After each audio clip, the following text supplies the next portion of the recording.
Hi everyone, Andrew Sampson with Ross Video, and today we're going to talk about template links. What are template links, or specifically object publishing, and how that affects our template links. Essentially, any scene that you build in Expression is a template. We are a template-based system. So there's really no special process to making a template. Just by default, any scene that you create is a template. And the idea behind it is you want to make objects changeable. Either images that are interchangeable, or text that can be replaced, or positions that can be adjusted. You want to make your templates as flexible as possible. So you're going to hear the term scene and template used interchangeably, but in essence a scene is a template. They are one and the same. So what we're going to do is set up a very simple template. Your standard over-the-shoulder type template. So we're going to start off by creating a text object, and this is going to be the title. So here's our text object, and we can apply whatever style we want to this. So we'll make it, black. We'll make this all caps, maybe. So there's our text. And we'll want to put some kind of banner behind this. So we're going to create a quad, and we're going to make a material. So we'll make a new material, and on this we will assign a texture. I recommend that you watch the materials tutorial before you step into the template linking material. All of these concepts will make a lot more sense if you do that. So if you haven't watched it, go and watch it. So we're going to pick a material to use as a banner for the background. Something that looks like this, right? So this is going to serve as the background. We'll transform the scale. Make something like that. Maybe we'll put a drop shadow on our text as well. So we'll move this forward slightly. Here's our text. And we'll put a shadow on that just to separate it from the background. And we'll put a squeeze point on there as well, because we don't want the text to overtype the bar here. So we're going to go ahead and set up an auto squeeze. And we're going to make another quad that's going to serve as the back plate for our image as well. So we'll make a new material, and on this we will assign a texture. And we'll find something to use as our back plate.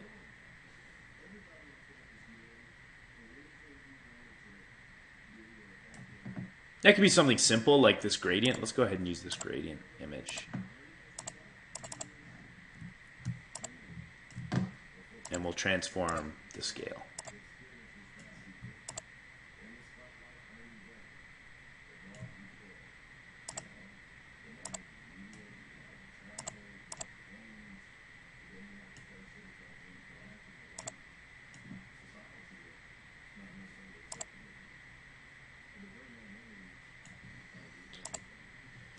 Now, creating template links is pretty simple, but basically the idea here is there's only certain objects in this scene that you're going to want to make replaceable.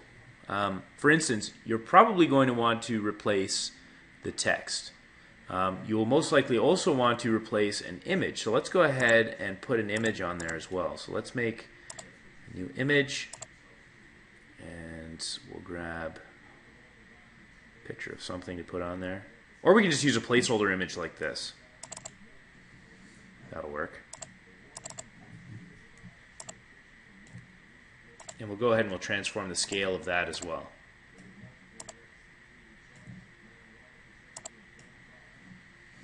And just to make my life a little bit easier here, we're going to take the text and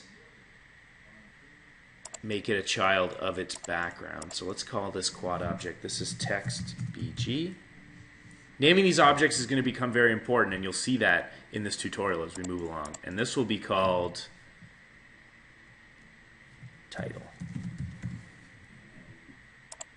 Now we have another quad that is the background for the image. So we'll call this image BG, and we'll call quad 3 image.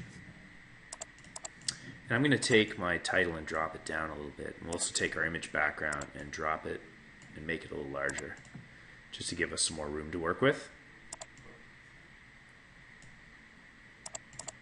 Like that. And now we can make the image itself a little larger as well.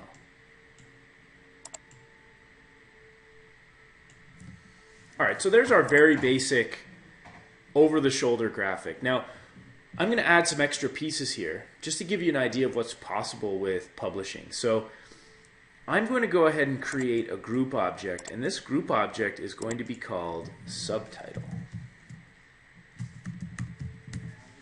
Now the reason I'm doing this is I'm going to make an optional object in this template that can be turned off by the operator that's going to contain another text field and an additional backplate. So we're going to call this subtitle. And I'm going to make this a duplicate font that's slightly smaller as well. So this will be maybe 45.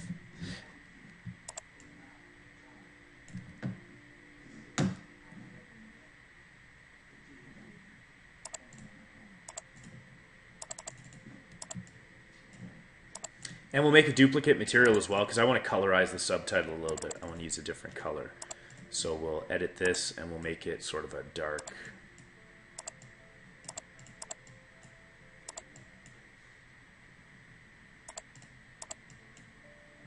We'll add maybe a red hue to it.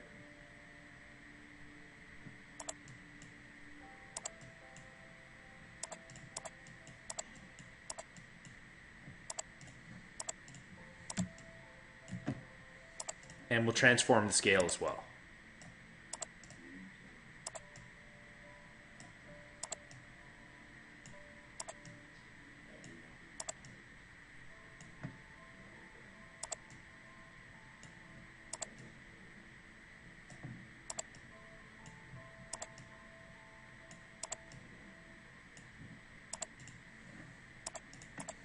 So this text will be called sub, and we're going to make it a child of quad 4, which is sub BG. So we'll call that sub BG.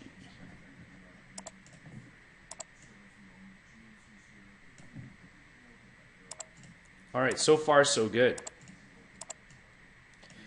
Now the trick here is I want to be able to turn off the entire subtitle bar as an option in this template. So in order to do that, I have to turn off the visibility for those objects. But right now, because I have a quad and a text object, it would mean I'd have to toggle the visibility for both of them independently.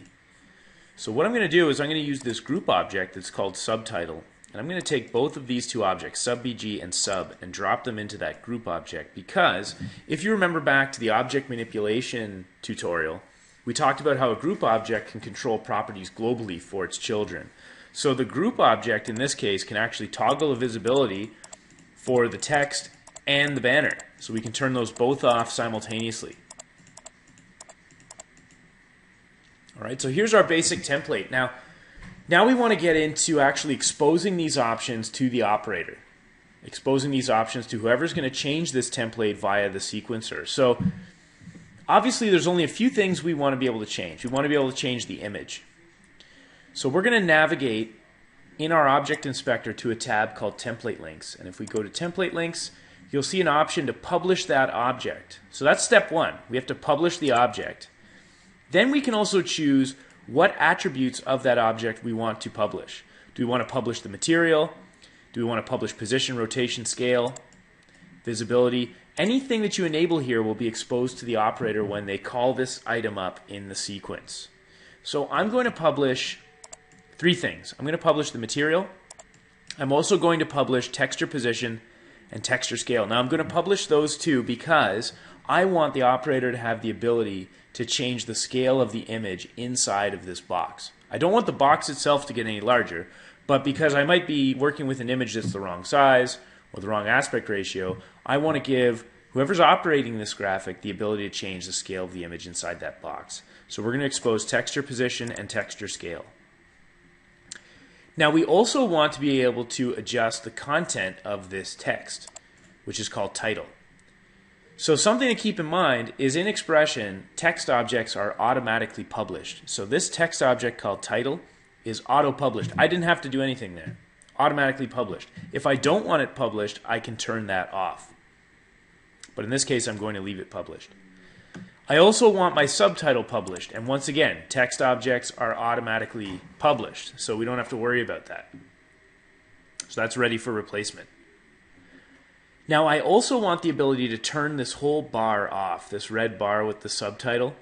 So what we're going to do is we're going to go to our subtitle group object, and we're going to publish that object as well. So where it says publish object, we're going to publish it. I don't want to publish its position, however. I want to publish its visibility. So we'll turn off position and visibility.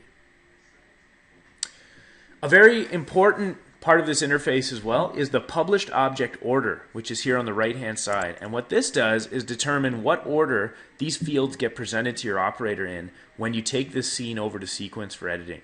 So generally speaking, you want to keep things in a logical order.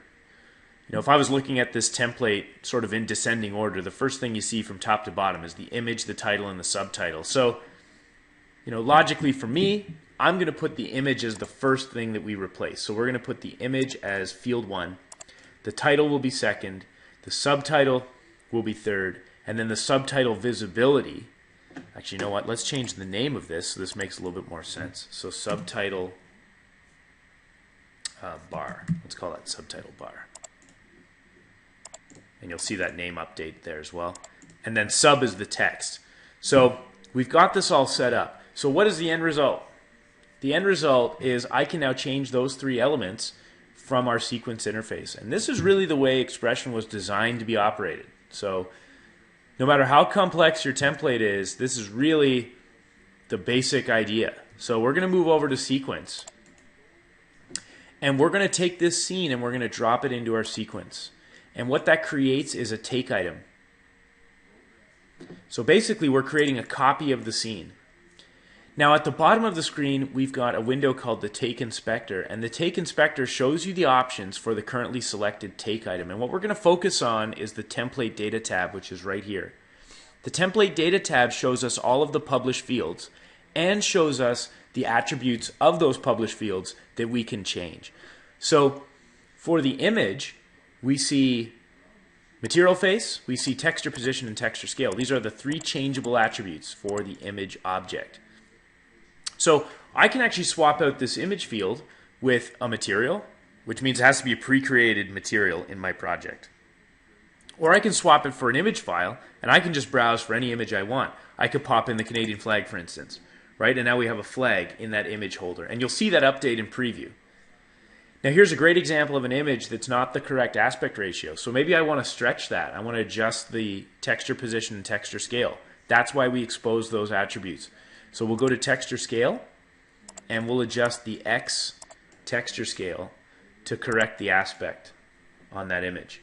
Now we also want to change our title. So we'll go down to the title. We can change the text. So flag. And I don't have a subtitle for this. So I really have no information to add here. So I'm going to go to my subtitle bar object and I'm going to turn off its visibility altogether. Now we have no visibility. So if we look at our finished scene on the output, there it is. We have flag, we have a replaced image. Now I want to make a new over the shoulder. So instead of starting over and making a new scene, we just take the scene and add it to our sequence again. And this one's going to reference a different image. So let's pop in, let's go ahead and pop in this photo. And again, we'll correct our texture scale.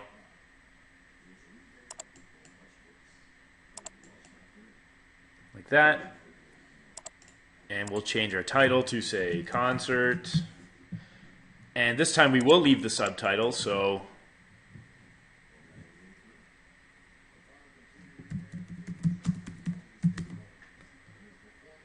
alright, so now we have 2 different graphics but made from the same template. So that's the basics of template linking. Now to take that a step further, we can also put video clips in these fields. So again, I'm going to copy and paste and we'll go to our image and this time we'll pop in a video clip. And now I have a version of my over the shoulder that has a video clip playing in it. One with my still with the concert, one with the flag and the subtitle turned off. So that's template linking. Very, very useful. Obviously, this is an essential part of the Expression workflow. Understanding template links and publishing objects in a smart way in your templates to make things as flexible as possible. So go ahead and take these techniques and run with them, and hopefully you'll join us for some more tutorials down the road. And thanks again.